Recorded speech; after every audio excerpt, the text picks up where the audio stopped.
Hi, everyone. Hope you've enjoyed your break and are coming back rested and excited for the rest of this Saturday of winter conference. Before I hand it over to our keynote, just a couple things. So after this session, we're going to go into our strategy sessions. And as a reminder, these strategy sessions are going to be a great opportunity for you to connect with other members from YDSA chapters. These are going to be facilitated discussions. And so I'm going to ask again that you just register for one of them and bring, 100% to these sessions, turn on your camera, get excited to connect with other students, and just really, participate in these discussions because it's going to be, like I said, one of our best opportunities this weekend to connect across chapters. I think that's it for me right now. I'm going to hand it over to Sin from UC Berkeley YDSA for a quick message. Hi, comrades. Hope you're having a great conference. My name's Sin. I'm a second year at UC Berkeley, where I serve as the co-chair of our campus's YDSA chapter. I'm also a sitting member of YDSA's National Labor Committee and a proud rank and file member of UAW 2865.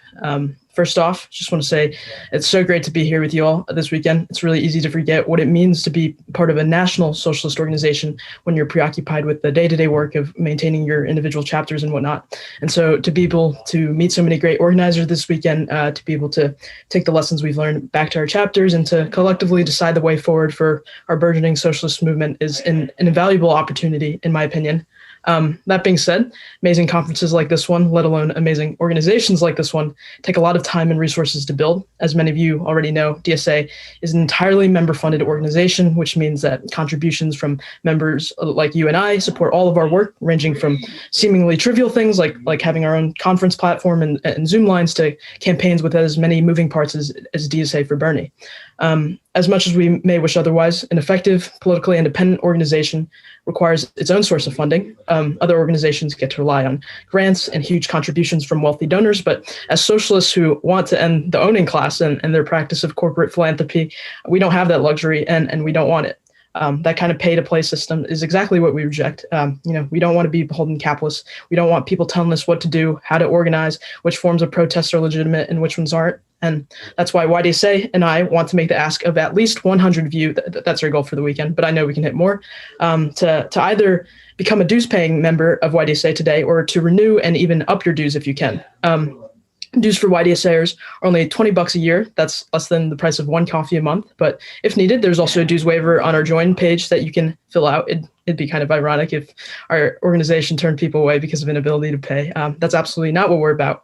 We care about your money insofar as it allows us to do good work and to beat the boss. And so if you can cheers to that, if you want to beat the boss, I encourage you to either begin paying or upping your dues today. And if that's not compelling enough, joining or renewing as a member this weekend will automatically enter you into a raffle to win a YDSA sweatshirt at the end of the conference. So if not for advancing the cause of socialism, you should at least do it for the fit. But for me, at least, I believe that the only way we can get it done is by building a mass, democratically run socialist organization that is of and for the working class. And so personally, I'm going to increase my dues to $10 a month right after this, and you should join me. Link is in the chat. That's all I got. Have a great rest of your WinterCon, comrades. And now I'll pass it off to Orin, who's going to introduce our keynote speaker. Awesome. Thank you so much, Sin, for that. Everybody should pay dues. It's really important. So hi, everyone. My name is Orin. I'm a second year at Yale, and I'm co-chair of Yale YDSA, and I also serve alongside Sin on the National Labor Committee. So without further ado, I will introduce our guest speaker today. So Assembly Member Zohran Mamdani is a New York City DSA member and a New York State Assembly member for New York's 36th Assembly District, representing Queens neighborhoods Astoria, Ditmars, Steinway, and Astoria Heights. Zaran was born and raised in Kampala, Uganda, and moved with his family to New York City at the age of 7. As an undergrad at Bowdoin College, Zaran co-founded his college's first Students for Justice in Palestine chapter, and later organized across the country with different progressive organizations seeking to win national elections as well as expand healthcare coverage. Before running for office, Zaran worked as a foreclosure prevention housing counselor, helping low-income homeowners of color across Queens fight off eviction and stay in their homes. In 2020, with the backing of New York City DSA, he challenged an incumbent Democratic Assembly member running as a proud socialist on the New York City DSA for the many slate for state government. Zaran, along with his slate mates, swept their elections, increasing the number of socialist electeds in Albany from 1 to 5. As an assembly member, Zaran fights every day for a future where each and every New Yorker lives a dignified life and where the distribution of that dignity is not determined by the market. At a time when almost a quarter of his neighbors across Astoria spend half their income on rent, when they breathe the most polluted air in Queens, and when they are profiled at the highest rates of any neighborhood in the borough, Zaran believes that the future we deserve is one where housing, energy, and justice are for the many, not the few. Zaran is also proud to be the first South Asian man to serve in the New York State Assembly, as well as the first Ugandan and only the third Muslim to ever be a member of the body. For too long, communities such as these have been left out of New York State politics and priorities. In his work, Zaran seeks to amplify the voices of the unheard across both the district and state, and will continue to do so for as long as he remains in office. So I'm now going to hand it over to Zaran. Thank you so much for talking with us today. You are so welcome. Hello, everyone. Thank you all so much for having me. My name is Zohran Mamdani. I'm a first year at the New York State Assembly. I'm going to speak for about 10 minutes, then I'm going to hand it over to Orin and all of you to ask any questions that you may have, because I think that what you're looking to find out is far more interesting than what I'm looking to impart. But there were two things that I wanted to say just to kick us off. The first is that I'm especially excited to be speaking to you at, YDSA members across the country, because my journey, as Orin alluded to and referred to, in organizing began at my college campus with Students for Justice in Palestine. And although the work that I do now is not every single day relating to that very same struggle, while that struggle is critically important to me, but I'm now dealing with issues of housing right here in Astoria, as well as the issues of MTA and so on and so forth, the lesson that experience taught me is one that informs every single aspect of my organizing, and that is how to relate to power. And what I would say is, for me at Bowdoin College, it was a hard lesson to come to, which was that you should always relate to power with a healthy dose of skepticism. And I say that because in our personal experience at the college, we had a president who was very well liked and who used all the right words. And to convince everyone that we should not privilege rhetoric over reality, that we should not have an understanding that is given to us and fed to us by the establishment of our school, no matter how much they may be liked, is an understanding that really informs and continues to inform the organizing that I do on a daily basis, where we have to make it very clear that people cannot eat words. People need to have actual food. People need to have actual houses to live in. People need to have actual schools that they can go to. And I think it's so critical that this journey into understanding the way in which we should relate to power, this journey in understanding that it is socialism that we are fighting for, is a journey that should begin as soon as possible for every single person in this country and in this world. And it is so exciting to see the work that you all do across campuses across this country. Both in terms of the political education that you're able to impart, as well as the organizing that you're doing to change the material conditions at your individual colleges. So I wanted to just highlight that and thank all of you for all of that. And the second thing I wanted to just make sure to discuss before passing it over to Orin is that we're in a very interesting moment right now. I'm only 29 years old, so I can't say that I've lived through enough history, but I can say that from my lifetime, it does feel as if the left is in a more ascendant position than we have been in recent years. And what I wanted to make sure to say is that when our position starts to change, when we start to accumulate power, when we start to elect individuals such as myself and my other slate mates into local office, we are started to be treated in a different way than we used to be.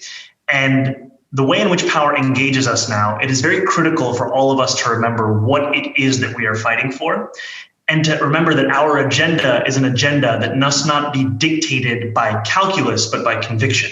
And what I mean by that is that the many things that we believe, some of them are already popular in this moment right now, right? If we're talking about the cancellation of student debt, if we're talking about Medicare for all, these are issues which have the groundswell of popular support across this country. But then there are also other issues that we firmly believe in, whether it's BDS, right? Or whether it is the end goal of seizing the means of production, where we do not have the same level of support at this very moment. And what I want to say is that it is critical that in the way that we organize, and the way that we set up our work and our priorities, that we do not leave any one issue for the other, that we do not meet a moment and only look at what people are ready for, but that we are doing both of these things in tandem, because it is critical for us to both meet people where they're at and to also organize for what is correct and for what is right, and to ensure that over time we can bring people to that issue. And that is the crux of the reason why I joined DSA in the first place, is because as someone who came up through the Palestinian Solidarity Movement, I knew of a term, and many of us do, called PEP, Progressive Accept Palestine. And I would see time and time again different organizations that would have a belief in so many of the values that I held, but then would draw a line in Palestine. They would not want it to be applicable to the fight for justice and solidarity in Palestine. And the reason that I joined DSA, if I had to pick one, was because there was no exception for Palestine. Was because the same fight and the same struggle was understood to be a universal one. And this was an organization that not only understood that, but sought to lift up what was going on in Palestine by endorsing BDS. And so I'm in this organization because we didn't just pick and choose the battles that everyone was ready for in this very moment, but because we picked and chose the battles that were right and that are extensions of the values that we have as socialists. And so what I would say is, as we gain more and more power, which I am confident that we will, we must ensure that we do not leave any one issue behind because it might not be popular in this one moment. And that extends to Palestine, that extends to so many different things. And so I just wanted to say that before passing it over to Orin for some Q&A. Thank you so much, Zaran, for that talk. So now we're going to go into Q&A. I believe that Michael texted in the chat, but if you write a question in the chat, Nia will text them to me because I can't see the Cadence chat right now. So we have our first question for Zaran, which is, how should DSA endorsed electeds relate to their DSA chapter once in office? I think that's a great question. I think DSA electeds, we have to ensure that we are operating as a unit and that we are not separated from one another. Now, here in New York City, we have now six elected officials as part of a group called Socialists in Office.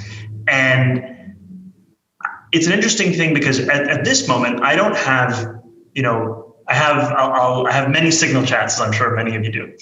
One is with the electoral working group of my local branch, Queens. We meet once every 2 weeks.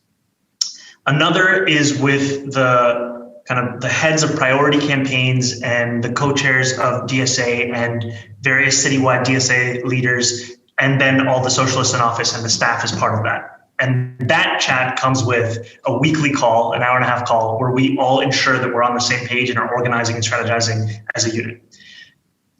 I think it's critical that when we elect anyone into office, we do not then think that the work is done. That's the beginning of the work. And it's the beginning of the work not only in the sense of being able to assist that person, because being in office can be a very lonely and isolating experience. I'm very lucky in that I have 5 other DSA endorsed comrades who are with me in the Assembly and in the State Senate. But for example, before we were elected, Julia Salazar was in office for 2 years without a single other socialist endorsed by DSA. And we have to be prepared that across the country, we will have moments such as that where people go in alone. And so it's not only isolating, but it's also important to understand that the reason we are in this position is not because no one has been as special as us individual elected officials and that we are the first to ever be elected in these moments. It's because the way that power is set up, the way that these institutions are set up, they're set up to corrupt you. They incentivize you compromising your positions. And no one individual can stop that. What will stop that is a mass movement. What will stop that is an organization like DSA, right? Any organization that is committed to this kind of struggle and continues to organize. And so what I mean by that is that when somebody gets elected to office, we have to continue to do active organizing where they are a part of that. So while I do not have, I think there are some things which are kind of for optics of like, oh, you need to show up to your branch to say something for 2-3 minutes. I think that's important, but I think we need much more than that, which is active organizing and working together in unison, and to create an apparatus that figures out a plan of how to organize internally within these institutions, which is what I'm so excited about the fact, which is that we're doing it. Awesome. So our next question is, How can we use elections strategically to build class consciousness? I think that, we have to first and foremost ensure that we are putting our weight behind candidates who firmly believe in what our organization stands for. We cannot be endorsing candidates who are interested in the support that DSA provides, but not the ideology that it is built for. And when we ensure that we have candidates that fit that understanding, it then makes it much easier to run a campaign that will be built around raising class consciousness, because we will run the campaign challenging the current status quo and showcasing it through our critique how this is an issue of capitalism. And it's what is very difficult is that you need to trust people to take that forward. And it's hard because now we're at a moment where we do not have a deep enough bench where we can always be bringing in internal candidates, right? For myself, I was a part of DSA for a couple of years prior to running for office. I was in the organizing committee of the Queen's electoral working group. And so I'm coming in internally. But for many of our campaigns, we're recruiting people from outside of the organization, and that is well and good as long as there's that understanding. And it's just very critical through the endorsement process to make it very clear what the purpose is about this entire project. It's not simply to raise class consciousness, but to win socialism. And obviously raising class consciousness is a critical part of that. But making sure that we have candidates that both understand that and are willing to put that forward at every which moment that they have, at every which opportunity that they're given, so that we are not wasting the bully pulpit that these positions come with. Awesome. Yeah. So our next question is actually one that I think you have quite a bit of familiarity with, which is, how should DSA candidates running for office show that they are different from other vaguely progressive candidates? Yeah, I have personal experience with this one. It's difficult because a lot of people use the term progressive, and it's a catch-all term. If you haven't checked it out, Michael Hollingsworth, who's a DSA-endorsed city council candidate in Brooklyn, recently gave an interview to Interview Magazine where he talks about this very issue, which is that this term has begun to lose meaning because of how often it's being used and how little accountability there is for the use of it. So I ran against somebody who identified as a progressive, and what was very important for us was to showcase the ways in which that term, and frankly, politicians who use that term, have fallen short. And for us, some of the critical points in which we highlighted that were money, right? How much money are these politicians raising and from whom? And what votes has that money, what stances has that money led them to take or not to take? And there were other, for me, it's easy, like, somebody will identify as a progressive, ask them what they think about Palestine. It'll be very quick to understand whether or not they're a socialist. And so, I may be the first candidate in New York City politics to attack attack is such a ridiculous word, but just critique my opponent on the issue of the Nakba and on the issue of Palestinian rights, and making it clear time and time again that when I talk about issues, when I talk about values, when we talk about values, they are universal. And they are not simply convenient. We do not espouse them only when the math looks good. We espouse them at every single opportunity. And so thinking about, okay, where are the places in which politicians have been unwilling to go because they think it's not actually a viable place? Going into those issues and making it clear that your stance is not affected by the way in which people perceive those things, it shows people the truth of your ideology and the truth of your politics. So I would encourage you to do that. So our next question actually comes from not the live chat, but from the feed earlier today in Cadence. And someone asked, what was the ground game for getting people to vote for a socialist candidate? I think that, that's the thing that we also have to be honest about why we win. And it's not just that we are, as I was talking about earlier, some of, a lot of what we believe in is very popular. Some of it, we still have to do work to make it popular. So we cannot be simplistic enough to say that we won simply because I'm a socialist. We also won because we ran the best campaign that we could have run. And that's also what separates our organization here in New York City from a lot of other organizations in New York City, which is that we are the only mass only mass membership organization that actually has rank and file members that will come out at the masses that we do and knock on doors and petition and chalk and do every different thing to make sure that we meet the voters of our district wherever they may be. And so the ground game for us, right, we started the campaign before COVID. So there was door-to-door canvassing, right? But then COVID happened and the ground game transformed into phone banking. It also, this isn't typically considered ground game, but we took our office, 2,000 square feet, which we were using as like a community hub to launch our canvases and train our members and all these kinds of things, and made it into a mutual aid hub. And we distributed we raised over $65,000 for food distribution during the month of Ramadan and beyond, and distributed, I think, over 13,000 meals and over 1,000 groceries to our neighbors. And we basically, in every which way, tried to live our values. In additional things that are not innately socialist, but are just very smart to do, is, we had posters everywhere. We had chalking everywhere. We had a sound cart where I would go with a couple friends and we would go in a car. Sometimes there was a sunroof, sometimes just a window. I would have a megaphone and we would just be driving around the district, and I would just be announcing to people that, hey, the election is starting tomorrow. Tomorrow is the beginning of early voting. You have two options, and I am the only one that does not take a single dollar from police unions, from corporations, or from fossil fuel companies, right? You have the chance to elect a person of color in this district that has never happened before. You have, going through the different ways in which this election would be a break from what we have known in this neighborhood and frankly in this city. So those are some examples of a ground game, but other things would also be, handwritten postcards, basically showing that we are actual people who believe in this. We're not just, extremely well-funded companies and shell groups and super PACs.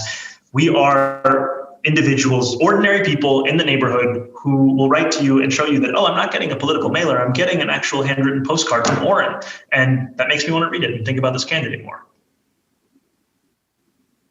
Okay, cool. So as Nia said in the chat, since we only have a little over 15 minutes left, we're going to close out questions because we have a bunch.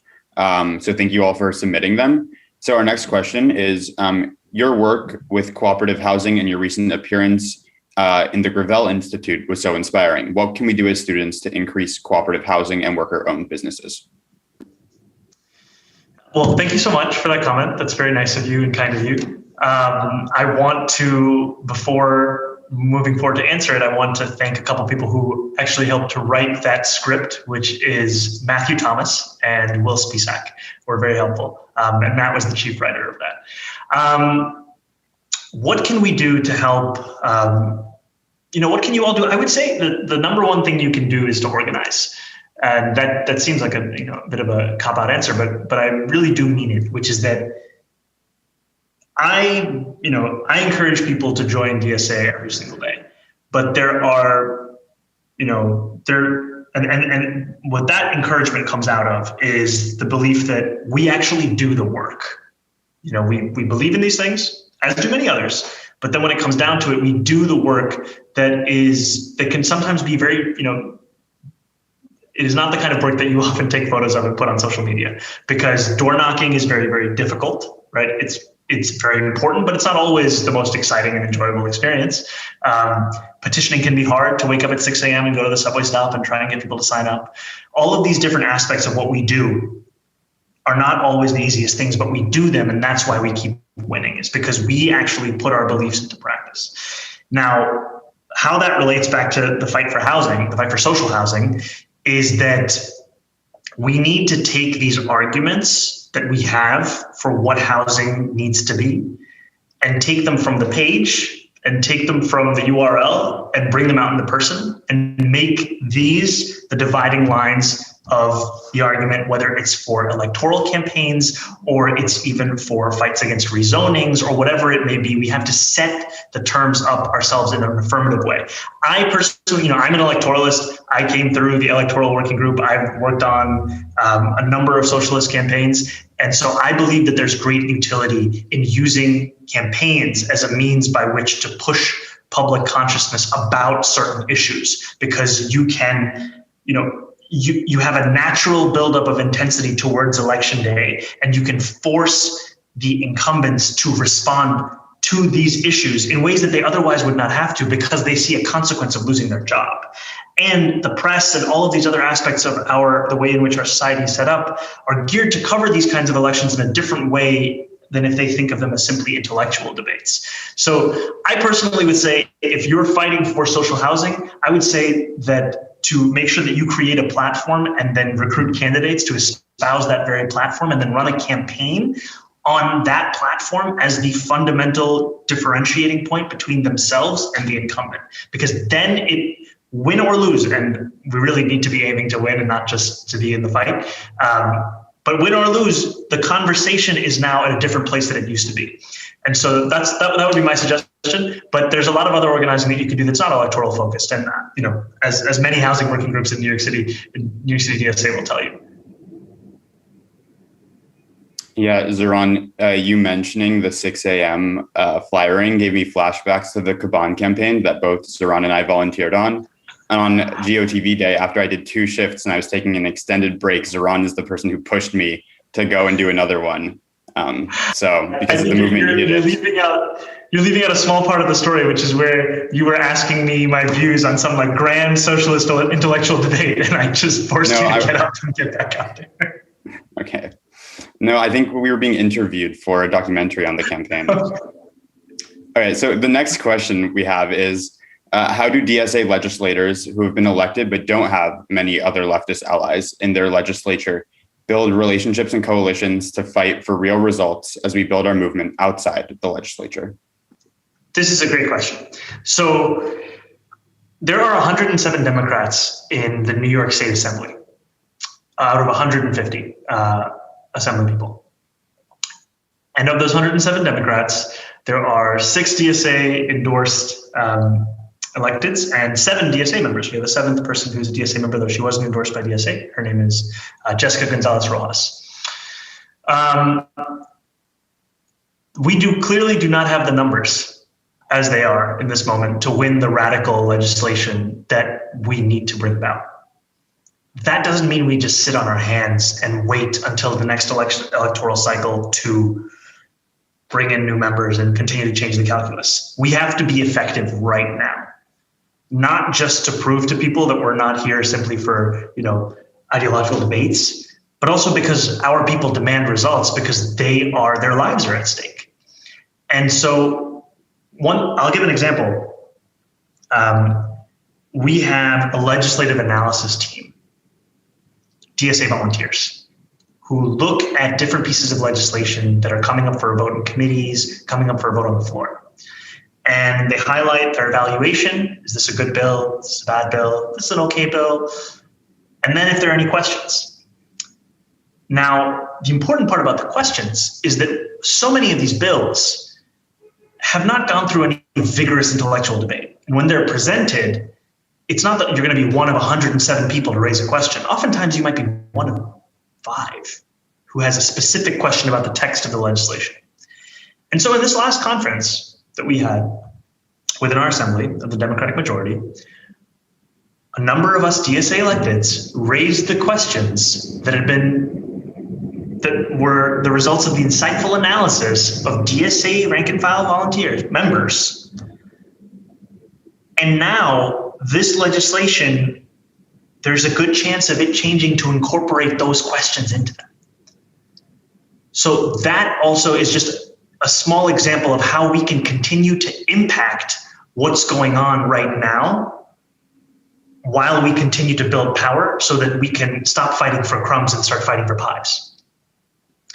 And, I think of Bernie as an inspiration for this kind of approach, which is that it's very clear what his legislative views and goals are. But even while he's not able to get there or hasn't been in the past, there were, the amount of amendments that this man put through to ensure that same vision where the working class is being fought for on a day-to-day basis that vision is having an impact and an influence on legislation that is being proposed at that time. And we have to ensure that we're doing that. Now, this is, aside from this, we have to also ensure that we do not get sucked in by power and begin to believe that these kinds of results are sufficient. We have to continue to elect more socialists, and we have to ensure that we are unapologetic about our socialism. Now, unapologetic about our socialism, when I say that, I don't mean that you're voting on an issue about, or you're saying hello to somebody and the first thing you say is, my name is Zaran and I'm a socialist. You can be smart about the conversations that you have and ensure that you're not just a one-note repetition, but you cannot hide this from people. Every single person in the assembly knows that I'm a socialist. And it's not because I'm saying it in every single breath, but because I've made it clear at enough junctures. And that's what we need to ensure, that we have candidates who are not seeking to hide this aspect of themselves, but who build their entire political agenda from this ideology and do it transparently and publicly. Okay, great. So we have 2 more questions, and then afterwards I'm going to give a quick announcement before sending people on their way. So our next question is, what can we do to create international solidarity? Being the global hegemony that the US is, what can we do to impact the international scene, such as pushing for BDS, but that's only one example. What else can we do as students? And I'm just going to add on personally, as a local elected, what kind of work can you do as well? Yeah, these are great questions. I think that we have to make these struggles feel real to people. We cannot make them feel like intellectual exercises. And one way to do that is, when I was at college, we had an academic boycott campaign and one of the aspects of that was to fight to stop study abroad at universities in Israel that were complicit in the occupation, many of which through the development of weapons technology for the IDF. Now, by bringing the issue of Israel-Palestine apartheid to Bowdoin, you bring it front and center, it's harder to ignore. So I would say that is one way to build international solidarity, is to connect it to something that's actually going on in your day-to-day, so that people understand that not only is it right here, but that they also have a responsibility to act. Now, as an elected official, not just in New York State, but across this country, there is an attempt to move anti-BDS legislation through state legislatures. There have been many successes that horrific movement has had. And they will continue to try and attempt that across every single legislature. And so one thing that we can do is organize to stop that from happening. Now, that's not sufficient because that's us being on the defensive. But we also have to go forward and figure out, how is our individual state complicit with the human rights abuses that are going on anywhere in the world? And then making sure that we move to dismantle that relationship. Those are things that you can do as a legislator, right? You can, for example, Governor Cuomo has an executive order barring, I think New York State from doing business with any company suspected of sympathizing with BDS. One thing I can do as a legislator is, once we build up a large enough coalition for this, we overturn that executive order. But more than that, in addition to our legislative powers, we also have a bully pulpit. So I organized a letter of more than 30 elected officials in New York State calling on Chuck Schumer to expand the Supreme Court. I don't have any ability to do so as a legislator through my technical parameters, but I have this platform that I can then use to try and influence the public debate about the issue and create pressure and consequence for other elected officials for whom these issues, they have the power to actually change and influence. And similarly, if you're thinking about Palestine, if you're thinking about, whatever issue it may be that is, international solidarity, you can also, as a local elected official, put together a letter to pressure your congressional delegation, to pressure your Senate delegation, to make sure that people understand that the source of pressure is not coming from the typical activist groups that they like to, erase us and describe us as, but is coming from elected officials themselves in the legislature of the state that they represent. So to basically create a sense of consequence and a sense of pressure from sources that they do not deem as, the likely individuals or institutions. Okay, great. So now what do you see as the intersection of electoral work and labor organizing? I think that, the intersection is, at the very least, I was just talking about the bully pulpit. You need to ensure that your solidarity with labor and labor organizing is not simply just in the tweets, right? We have to be out in the streets. And an example of that is we had the Teamsters strike. It happened in Hunts Point. And when we as elected officials show up to these strikes, stand in solidarity, it also creates a larger sense of public awareness. What we're trying to do in all of these fights is to break through into public consciousness. And our positions allow us a greater ability to do so. And so we need to use them to leverage that. Now, we can fight for unions in both while we're out there on the picket lines. We can fight through legislation. But there is also, I would just say that there is, when DSA candidates have been running in New York City politics prior to this cycle, it's been very difficult for us to get union support and union endorsements. And we often win in spite of not having any of that. And that is also something that we have to ensure that we are building those relationships, but that our relationships are not simply being built with the leadership of unions, but also rank and file members. And we have to ensure that we are, and that's what's also so exciting. Was it Sin that spoke before you, Orin? Sin was saying that they're a proud rank and file member of UAW, right? We have to ensure that our movement is not separate, or that our movement's engagement with labor is not happening only in this executive class, but it's happening at the entirety of all of our organizing. And I'm so, the reason that DSA was able to support the Hunts Point strike in the way that we did, where we spent thousands of dollars in strike support, was because we have DSA labor branch here in New York City, right? Because we already know that the importance of labor is in the very foundation of our organization. And that is something that I would just say that we should ensure that we have that specific lens when we are setting up our chapters or we are thinking about actions. We're not simply getting our understanding of what's right and wrong from a meeting that we have that's closed doors, but that we're getting it from the experiences of people who are out there, that they themselves on strike. Okay, awesome. So that was going to be the last question, but we have a couple more minutes. So I'm actually going to ask the actual last question, which is, what's like one final piece of advice that you have for us as young socialist organizers, or multiple pieces of advice? What is the final piece or the final piece? I would say remember why you're doing this. Remember what brought you to become a YDSA member. Because there are moments when it's fantastic. There are moments when all the work that you've done has finally come to fruition.